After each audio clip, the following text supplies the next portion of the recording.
Hi, this is Andy. Some years back, I was meeting with an executive coaching client, and he was expressing concerns about his boss. Now, that happens, but as it turns out, his boss, he just like regularly stop by, have a seat, kind of shoot the breeze, eventually leave. And the person telling me the story, he didn't necessarily mind the social interaction, but what frustrated him was the boss didn't seem at all interested in things like following up with issues, making decisions, giving actionable feedback. He just liked to float around and talk. And in many ways, you could say the boss liked being the boss. He just wasn't interested in leading. And I bring this up because I've seen plenty of ambitious people who aspire for higher levels of leadership. But at least in some of those cases, they aspired for a paycheck, not necessarily to lead. Making the leap to leadership can be one of the most rewarding and challenging moves we can make. I'm excited today to bring you what I think is the best guide I've come across to date on how to make that jump. Adam Bryant joins us to talk about his new book, The Leap to Leader, How Ambitious Managers Make the Jump to Leadership. In today's discussion, you'll learn the first question you should be asking about leadership and why it's important. Adam will share a practical tool he calls a leadership user manual. And I'm telling you, you're going to want to create one of these after listening to this. He'll talk about why a career pyramid might be a better metaphor than a ladder. And along the way, you'll hear why you should learn to merge into traffic and go play in the traffic, and why some of the most valuable leadership lessons are playing out before your eyes every day. It's a conversation I can't wait to share with you. And hey, since we're talking about career advice today, here's a quick question. Do you know someone who's in college or maybe recently graduated? I mean, certainly some people know exactly what they want to do at that stage, but my experience is there's a growing number of people who dread being asked the question, so what's the plan?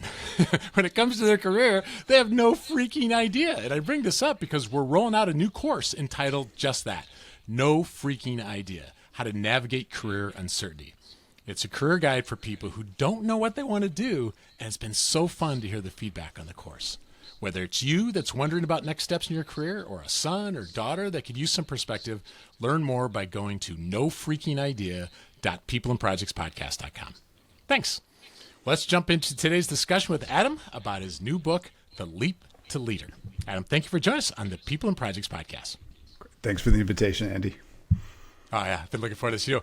We'll get into ideas in your book in just a bit, but I'd love to ask you this, Adam. Can you think of any ways that your family culture or early experiences formed how you think about leadership today?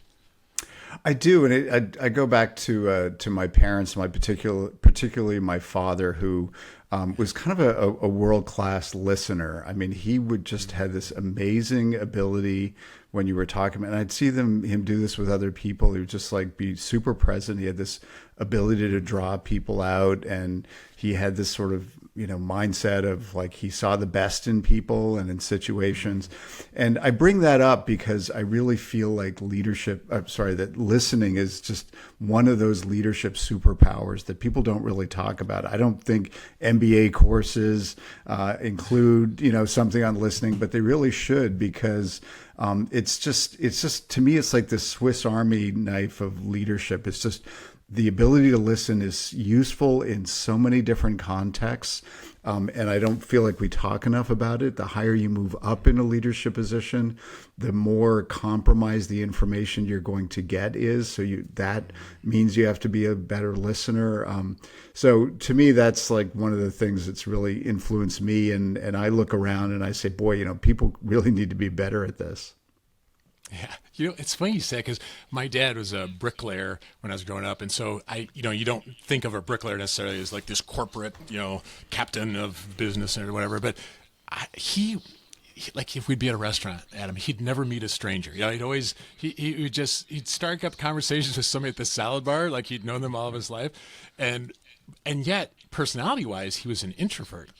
And so I learned that you don't have to be this big, cheerleader, gregarious person to have interactions with people. And it's similar to your comment about listening. If you just are present with people and be curious with people, that's a leadership lesson, right? Exactly. And to me, it goes back to the first rule of dating, that it's better to be interested than interesting, right? Like you just ask people other stuff and you're going to learn a lot. My wife and I, we got 35 years. I find it's also not only just good in dating, but Yes, years exactly. later too. Yeah. Yeah. I've got a few more years than you with my wife, but yes, point well taken. Yeah. Yeah. In the opening, I shared a story of someone who aspired to a paycheck, but didn't necessarily aspire to lead. And a question you get to right away in the book is related to that. Do you really want to lead? And I'm curious, why don't we ask that more often? And what have you learned by asking yourself and others that question?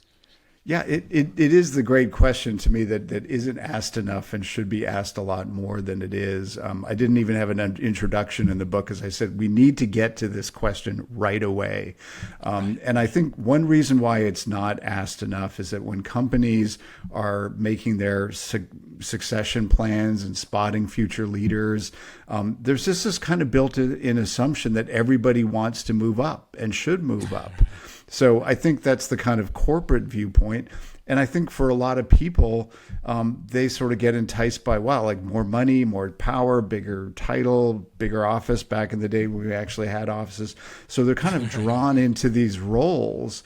And then once they get in them, they find out, wait a minute, like I'm actually not doing the things that I'm necessarily really good at anymore. I'm not doing the things I particularly enjoy. Most of your day gets piled up with people problems, right? Yeah. So I always encourage people who are sort of early to mid career, and maybe thinking, yes, I want to become a leader someday, and just really put in some time and effort, do the reflection, do the introspection about, do you really want to do this? And if so, be clear on why.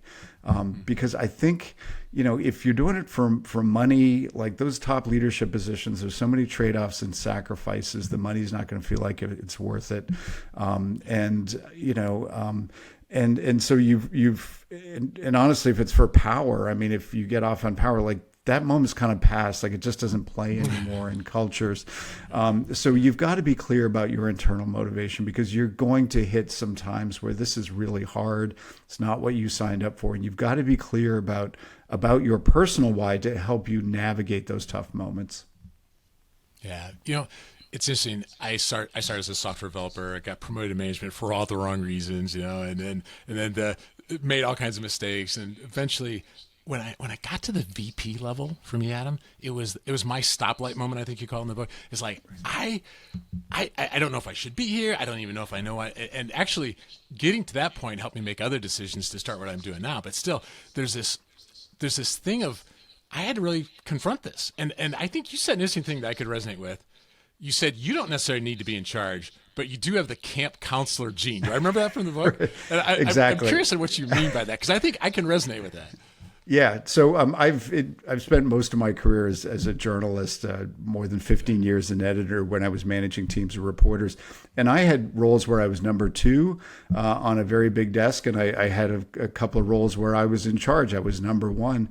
And, what I kind of realized about myself is like, I don't really care about titles that much. I don't need to be number one. If I've got a great number one, I'm happy to be the number two and then focus on some other stuff. And so, one of the things I said in the book is that leadership is really complicated, and it's okay to have a complicated relationship with leadership. And I feel like I do, because I've been in leadership roles. I'm comfortable in them, but there's also some aspects I don't really like about them. And I'm also happy being number two. And I mentioned the camp counselor gene. It's a sort of joke in our family that if like a bunch of people are standing around in a circle kicking the dirt and going, I don't know, what should we do? Like we'll sort of like step in, fill that void, go, hey, everybody, why don't we do this? And so, in the absence of a plan, like I'm happy to step up and do that, but I don't feel like this overwhelming need to be in charge. Mm-hmm. Yeah, I think it's actually although there's some people, like you say, are clearly drawn to the fire, so to speak, but I think there's also this role of, hey, I can fill the void, but if I have to be number one, there might be some dysfunction that comes from having to be number one all the time too. Right? Yeah. And I've really enjoyed, I've had a couple of sort of boss relationships, just amazing editors. And I was number two, and I felt like, it was a great fit. And it was that a little bit of that magic, like, 1 + 1 can equal 3. Like you do your stuff, I can take care of all this. And we'll just sort of like really spread our energies across the department. And part of it just goes back to when I was a kid, I played a lot of sports. I just love team sports, right? When you're really clicking with somebody, I got your back, you got my back. You can make a lot of magic there. Yeah, that's true. I feel like that's one of my favorite things about sports, besides the exercise, is the lessons. Right. Another step in your lead, or your, this guide to becoming a leader, is to start by being a great manager, which I was so glad you did that, because the chief scientist at Gallup told us in a past episode that 70% of the difference really is the manager, right? So it really does make a difference. One of the practical ideas in that chapter is encouraging us to draft a leadership user manual. This one-page document that in your case would be something like Blueprint to Adam and His Quirks. So tell us about this idea and why it's so powerful. Sure. And it emerged organically from the more than 1,000 interviews that I've done with CEOs and other leaders over the last, I guess, about 12 years. And it's the beauty of it, it's really simple to explain. So look, you and I just met, right? But let's say that you and I were colleagues. We became colleagues. You and I are going to start working together every day. And then you pause and say, well, what do we know for sure? Right? We know for certain that it's going to take you and me like 3 to 6 months to figure each other out, right? Introvert, extrovert, do you prefer email or phone? And we've all got our quirks. We've all got our pet peeves. We should just sort of own them. So there's going to be that inevitable learning curve where you figure out a new colleague. And the whole point of the leadership user manual is on the first day, say, hey, Andy, I'm really looking forward to working with you. Like, what should I know about you? Just like how you like to work, your preferences, things like that. And then hopefully you'll tell me. And then also hopefully you'll ask me, Adam, what about you? And so it's a two-way street. And if we can figure each other out at a human level and our quirks, then we can spend more energy going after our shared goals together rather than trying to figure out, like, why does it feel like I'm talking past Andy? Or like, why am I not getting, there's some place where we're breaking down the line of communication. And I also love it because it's a very human idea, right? I mean, if we think about our extended families, like we've all got quirky relatives, right? And if you say you don't have quirky relatives, then you are the quirky relative, right? And just like in our extended families, like we all know, okay, everybody's got their quirks and we all kind of accommodate them, right? We all sort of work around them. And I think that's what you need in a little bit of a team in the context of work, because I always say it's kind of unrealistic in the business world. I mean, you put 10 strangers together and say, okay, boom, you're a high performing team. Like, go for it. It's just not going to happen. And so I think if you can pause and say, like, who are you and what are your work preferences? I also feel like this is a more realistic conversation than, say, Myers-Briggs, where I have to remember everybody's initials. Like, I've met CEOs. Yeah, exactly. It's like, okay, first of all, remember your initials, and then what am I supposed to do? And I've even met CEOs. I asked them, they said they use Myers-Briggs, and I say, what are your initials? And they tell me, and I go, what do those stand for again? Some of them don't even remember what their own were. So to me, it's like, let's just talk about like our quirks and our preferences and how we like to work, and then go from there. Yeah. So if you don't mind sharing, like, what are a couple things that would be in your manual?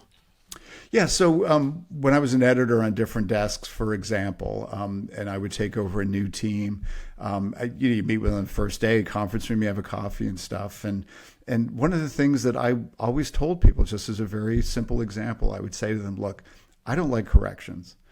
And in the course of journalism, there's some things you can't control, right? If somebody gives you bad information or something like that. But on the things we can control, names, places, like dates, like all the basic selling stuff, I don't like corrections. And when I would say that, I didn't say it in an aggressive way. I didn't say it in a threatening way. You kind of stay on your side of the net and say, look, this is just me, right? Like, this is my thing. And it always worked like a charm, because I would see my reporters, I'd walk by their cubicles and stuff, and everybody fact checked the heck out of their story. So better to do that and just let them know up front, rather than if somebody did have like 3 corrections and now we have to have the teeth grinding conversation where, I sort of say, look, like, this is not okay, and this is important to me. And to me, it's all just like, it's in the spirit of good information. I mean, I've met CEOs who talk about their preferences. There's a tech CEO who tells everybody on his team, if I have to scroll on my iPhone to read your email, I'm not going to read it. Right. And, That's good. and it's like you join that company, somebody tells you that, or he tells you that, and you just go to yourself, okay, I can work with that, right? That's good information. I'd rather know that now than find out 3 months from now after I've been sending him long emails. So to me, that's the spirit of it. It's like, let's be honest about ourselves. Let's just share it in the spirit of like, this is what you know about me. So we go after our goals together. What it is not, to be clear, is it doesn't come from a place of arrogance. Like, Andy, if you're going to send me an email, make sure it's 14-point orange font, right? Like, because that's ridiculous, right? And so it's, to be clear, it's not that. It's like, you and I are working together. We got big goals we got to go after. Sooner we can connect at a human level, then we can work together as colleagues. Yeah, and I love it because people could assume the editor doesn't like corrections, right? I mean, they could assume that, but let's not assume that people are going to have the right assumptions, right? So you can just get it out there. I've learned to tell people my rough equivalent. One of them would be, I don't micromanage, but I can start nitpicking at times. So if you feel like I gave you lots of leash, but now nitpicking, call me on it and we can have a conversation about it. But it's just getting that quirk out there, just as an example. Yeah, exactly. Yeah. I appreciate how you acknowledge that people are complicated, and you've said that not only in the book, but you said it even today. One CIO told me, he said, the greatest source of my joys are the same as my pains. It's people. And though they're complicated, you also have noticed certain patterns, for example, of why direct reports come to us. Okay. So what are some of the most common reasons people want to talk to their manager? Sure. And a lot of this goes back to an interview I did early on when I started interviewing CEOs. A woman named Nell Minow told me she had this own insight that she shared with me. She said, most of the time when you're a manager and people come into your office, it's to for one of two reasons. One is, in effect, to say, look what I did. And your response as a manager, say, good for you. Like, you did it in blue. Can you do it in red, right? And the other reason people come into your office is like, they're playing with my toys, right? Like some colleague is invading my turf. And, then the answer is like, well, did you go talk to them? And so the message, of course, is like a lot of the things that, that drive kids are the same thing that drives adults. I mean, an important light bulb moment for me when I was a manager is that I realized that the world has it completely wrong insofar as they tend to refer to children as young adults. And if you understand that adults are really just older children and motivated by the same things that you hear kids saying on the playground, like if you hang around a playground, what do you hear? You hear kids say, I want to go first, right? And the other one is like, that's not fair. And let me do myself. And, I like purple too. I've got a new best friend. And what are we doing next? Right. And so all these sort of basic human motivations that we see in kids, it same plays out in work. You do sometimes have to put your parent voice on and just be clear about that. And the other pattern that I will add, and I saw this myself as a manager, but this great phrase from one CEO, he calls it monkey parking. And what that means is somebody comes into your office and they've got a problem. They've got the monkey on their back. And a lot of the times, direct reports, they want to take that monkey off their back and put it on your back as the manager, right? I've got this problem. Like, how would you solve it? And it's like, and suddenly, if you don't watch it, especially for new managers, because new managers, like, you want to solve things, you want to make decisions, you want to help people, all this. Like, if you don't watch it, you may suddenly find yourself, it's like, how did that monkey get on my back? And if you don't watch it, you're going to have an office full of monkeys pretty soon. So it's just a great, to me, it's a great visual, a great metaphor. It's like, you've got to make sure that it's like the people solve their problems. There are some things that you need to solve, to be clear as a manager, that are your monkeys, but don't let people monkey park you. Yeah, that's a kind of sub-theme through parts of the book that I thought was very valuable. When it comes to career progression, you prefer the notion of a pyramid instead of a ladder or obstacle course. And what do you mean by that? And any ways that's helped you personally? Yeah, so to me, it's really about this idea of like creating a wide base. That's why the pyramid metaphor, I think, is helpful because, the wider the base, the less it can topple. The traditional career metaphor of a ladder is very linear. There's a little bit of a zero-sum game. Like to move up, you got to like climb over somebody's back. And I'm often struck. I often give talks at colleges and talk to young kids, and people. I don't know if it's generational, but people can like have such specific career plans, right? Like by this age, I want to have this title, and I want to be making this much money. And then 5 years after that, I want this title. I want to be a senior executive content director strategist. It's like, first of all, what does that mean? But there's like incredibly specific plans. And what I always tell them is like, life does not work that way, right? When you get to be more my age, you're going to look back on your career and realize that, yes, you had plans. It's good to have plans. It's good to have directions, but the actual course of your career is going to be much more influenced by the people like that you connect with, right? You know, whether it's a boss or a colleague, and then they move and they want to take you with them. Like that's going to set the arc of your career. And in terms of the pyramid, the wide bases, what I always encourage people is just be open to new opportunities. Like, yes, it's good to have a plan, right? But companies are just a series of problems that need to be solved. And somebody may say, wow, like Andy's always sort of, everything we've given him, he's sort of solved. We've got this really hairy problem over here. Like, I know it's not like his sort of core expertise, but I'm willing to bet on Andy that he can solve this too, because he's got a real sense of ownership, accountability, problem solver. Let's give him that shot. And, you know, those are great opportunities to build your reputation, to gain more experience. And through that, you build a wider base rather than just sort of going super linear. There's a lot of people, to be clear, who have great careers with that sort of linear model.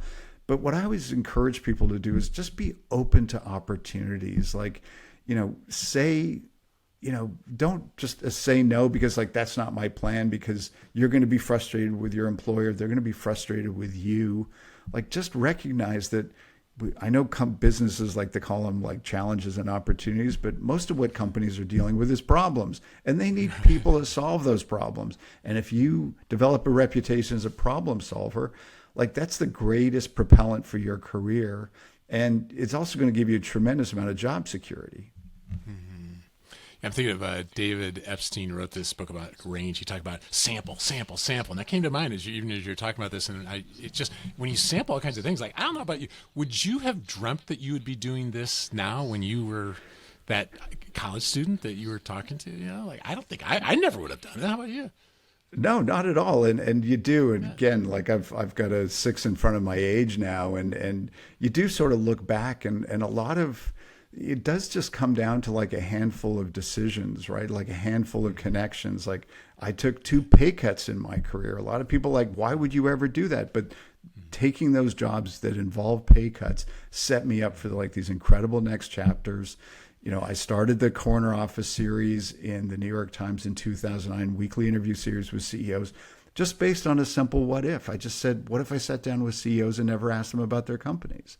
And we talked about leadership instead. And like that set me off on this journey. Through that, I met the CEO of my current firm, David Reimer. And so it just leads to all these like interesting things, but you've got to be open to them. Yeah. Do I remember also that it was advice from one of your people you interviewed early in your career, take bigger risks than maybe you might normally? Was there an element of like, yeah, 'cause there's times where you may not be able to take that risk, but Right. There might be, you need to take the shot. That was another thing, right? There's times you might need to take that shot early. Yeah, and I think everybody's got to figure out their internal risk profile, right? And you know, there's a full section of the book that's kind of like career advice for adults, not just for college grads. Like sort of, you know, the difficult questions like, I've got a bad boss, what do I do about that? And just the simple question of like, should you stay at your company or should you leave? And you know, those things you got to figure out for yourself. And it's not like, I'm always wary of cookie cutters. You should definitely do this or definitely not do that. Well, it kind of depends, right? And, you know, I've kind of lived both narratives. I mean, I worked at the New York Times for 10 years. I left, went to Newsweek magazine for 6 years, and then went back to the Times. And, you know, there was benefits of leaving and going back and things like that. So it's just one of those things like you have to know yourself and how much risk, because it was a risk for me leaving the New York Times. I didn't know if I would ever go back. I wasn't planning to, but it turned out to be a great move long term.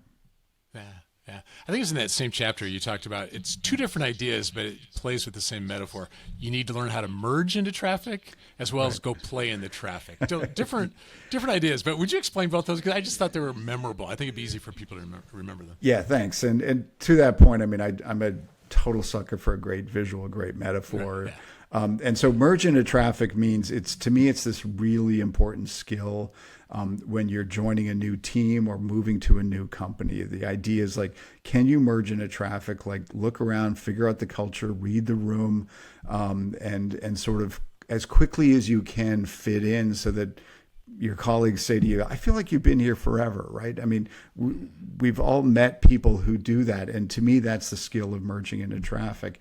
And as the CEO who told me this metaphor, a guy named Mark Gums, he said, you don't want to be racing down the on-ramp at 80 miles an hour because like you're going to cause a pileup. And honestly, in my career, I have seen people who did not know how to merge into traffic. They came into a no job from the outside. They had this swagger, like, I'm lucky, you guys are lucky I'm here. I'm going to show you how to do this. And I would just put a note in my calendar and I would say, you are going to be gone in 6 months. And they were, right? Just because like, and we've all seen those people. I mean, you work long enough, you see those people, they just do not how to merge in. They don't know how to merge in traffic. So play in traffic to me is the sort of single best piece of career advice that I've heard. And what it means is just go out there and do stuff, meet people, get involved. And it's through those personal connections, those serendipitous moments that are going to take you and create new opportunities, going to take you in new directions. And so that's why I always say to people, like, don't just sit in, your desk in your home office or whatever and focus on your job. Like if your company is putting together like an internal committee to study X or whatever, raise your hand. Like you've really got to build your network in, to me, what feels like authentic ways. Because I'm an introvert. If somebody says, hey, Adam, go network with that group of 20 people at the drinks before the conference, like that's a circle of hell for me. And I'm not very good at it. I really admire and respect people who are good at it. But I am all about like, I want to build those relationships, but I want to do it in a way that feels authentic to me. And that means like, let's do something together. Like, let's work on a project.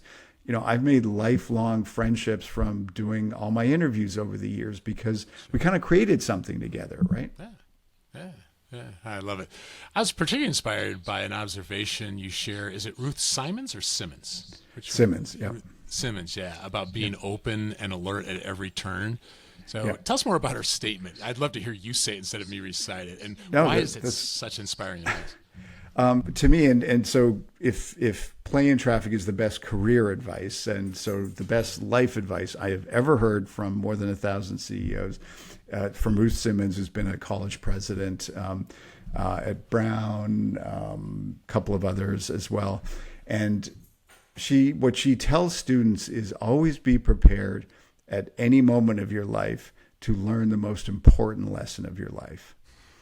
And the reason that's so inspiring to me is that it's just a great reminder, like, keep your eyes and ears open. Like, if you go through your day saying, like, gosh, at any moment I could learn something that would sort of blow my mind and sort of change my perception or change the direction of my career or something because of some serendipitous connection, something you hear, something you read.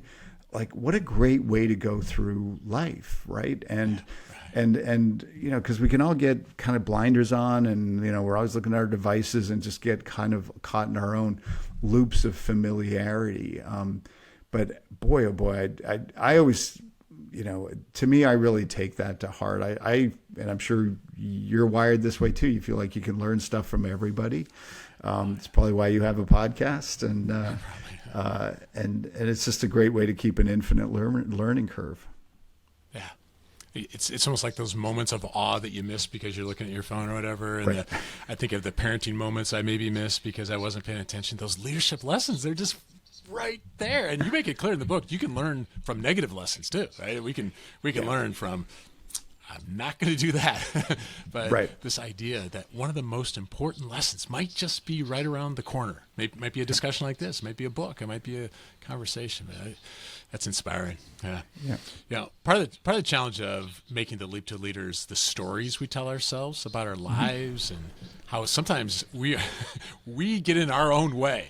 So I'm curious, what are some of the common traps that people fall into when it comes to the stories we tell ourselves? Sure. And the context for this insight from me, and I felt it very personally. So I interviewed a young CEO. Her name was Layla Jana. She unfortunately died of cancer in 2020. But when I was interviewing her, I was asking about her early years, early influences. And she really had a horrible childhood. I mean, she moved around a ton. Family didn't have much money. She got bullied at school everywhere she went, and very troubled relationship with her parents. I mean, sort of on and on and on. And yet, when I was talking to her, she had such a positive attitude. And so I asked her, like, where do you get this positive attitude from? And she said 5 words that is one of those moments kind of burned into my brain. She said, reality is just source material.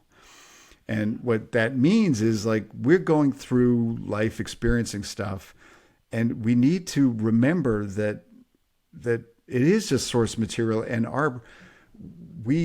we create realities for ourselves out of our experiences by sort of editing the film, if you will, right? Like, because we all have experiences, and sometimes you have 2 people who go through very similar experiences, and one person just says, like, woe is me, that was horrible. And another person goes, man, I learned so much in that. It was like, yes, it was awful, but what a great opportunity. And it's so just that idea that, first of all, reality is just source material.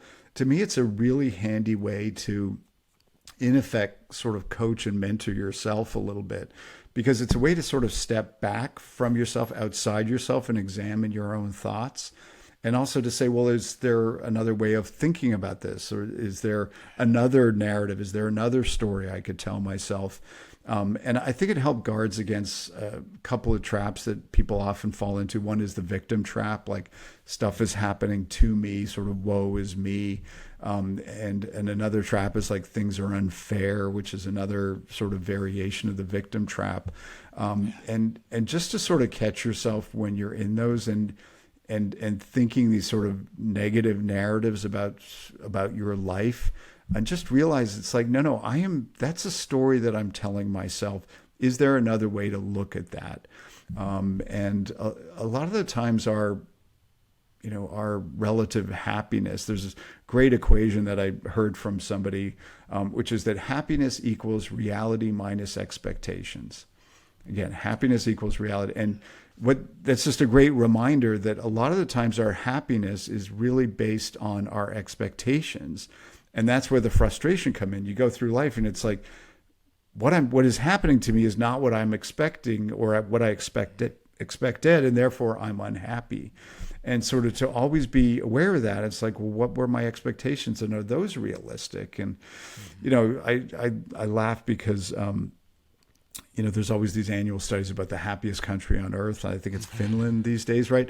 And the New York Times a few months ago sent a reporter to Finland, just interviewed like a dozen people and said, like, okay, so what's with this happiness thing? And most of them said, it's like, we're not happy. Like, we're not walking around going, oh, we're so happy. We're just content, right? And what contentment means is like happiness equals reality minus expectations. So again, like just another way to sort of guard against yourself and kind of keep yourself in check so that you're in a positive mindset.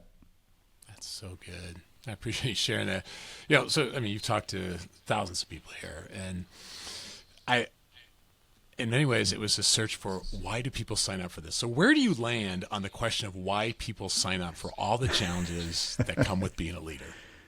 Yeah, it's something that I've really tried to figure out from the start, because and now I'm in this consulting chapter of my career, spending a lot of time with senior leaders inside big companies, and you realize it's like, just on paper, like these jobs are really tough, right? Like they are pure stamina jobs. They're 3 shifts.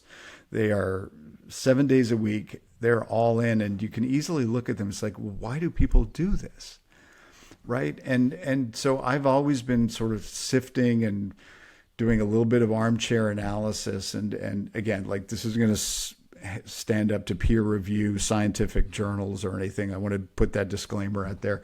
But a few patterns that I've seen. One is that a lot of leaders that I've met had a lot of adversity early in their lives. It might have been financial, it might have been, abusive, alcoholic parents or whatever. And again, not to get overly, armchair analysis, but I think a lot of that led them to feeling of wanting to have more control over their life, their environment. And this was brought to life in a really sharp way for me. I interviewed two CEOs back to back, and they told me almost exactly the same story, which is they were growing up, middle class life. Mom stayed at home, dad worked, dad died at an early age of a heart attack, no life insurance. So they went from comfortable middle class lifestyle to all the kids working to, keep the light on and put food on the table. And both those CEOs said almost exactly the same thing, which is I never want to put my own family in that situation. Wow. So you can tell there's that sort of motivation, that push at their back to work extra hard, to achieve more, because they never want their family to feel what they felt. To me, that's one bucket. Another bucket I've seen is it's sort of a variation of the immigrant story, if you will, insofar as, somebody becomes the person in their family who keeps doing something for the first time, right? Whether it was coming to America to go to college or the first to go to college, but just this idea of if you spend so much of your life being the first to do something and to forge new paths, that almost becomes like your comfort zone. Right. And to be a leader, you've got to be comfortable as somebody's handing you a new problem every day. And if you spend most of your life figuring out new problems just because your family is giving you a guidebook or anything like that, you become very self-reliant. And so that's another pattern I've seen. I think another big bucket is people who just had they hit the parent lottery, had a great family. Often there was a kind of yin and yang, entrepreneur parent, and the other one was a therapist or psychologist, or there was the engineer and the artist, and so there was this kind of interesting weaving of DNA strands, and they just had a lot of energy and enthusiasm, and they saw business and leadership as a way to have an impact and make stuff happen. Yeah, that's interesting. I saw a post recently that said nothing beats the feeling of cleaning up someone else's mess. And I think there's my first thought was nothing beats avoiding the mess in the first place. That's more right. I'm not sure I'd agree with that. I know, exactly. Yeah. But your co-author, not on this book, but previous books, Kevin, he said it's somewhat different. He said something it's the high of achieving something worthy. I think it was something like that, and difficult with people that you admire. I can't remember exactly how he said it. That's the peak. And I think there really is something about that high, isn't there? There is, and he also talked about just sort of looking back and just to know that something wouldn't have happened if you didn't make it happen, and just sort of deriving the satisfaction from knowing that. And he has this great little insight about leadership. He says the view is worth the climb. And I think for, again, going back to why, be clear about why you want to lead. You can keep that in mind as well. It is really hard. You can do a lot of work. There's a lot of sacrifice. You may not get where you want. There are only so many CEO jobs out there. So if you want to be CEO and, beyond just, starting a company of one and calling yourself the CEO, you may not get to the peak of the mountain, but as Kevin says, the view is worth the climb. So many things I'd love to talk with you about, but let's end with this. We have a lot of parents who listen to the podcast. Can you think of any ways you and your wife applied these ideas or any of these ideas as parents? Well, if you've got my two adult daughters on this call, they would tell you the thing that we kept saying over and over to them is you got to read the room. That's another way of saying merge into traffic. just develop empathy, like just pick up the the body language, and just being able to read a situation. To me is a lifelong skill, and everything is kind of, I often use the metaphor of Russian nesting dolls when I talk about leadership, because a lot of ideas kind of nest inside each other, right? Like empathy and trust and respect and listening, like all these things are sort of all of a piece. But again, if my daughters were on this call, that's what they said that we would sort of repeat over and over. Yeah, I appreciate you sharing that. For those listening, if you have aspirations to lead at a higher level, I consider this to be a must-read book. Get a copy of Adam's new book, The Leap to Leader. I put links to the book and the book's website in the show notes for this cast. So, Adam, thank you for joining us on the People and Projects podcast. Thanks so much, Andy. It means a lot to me.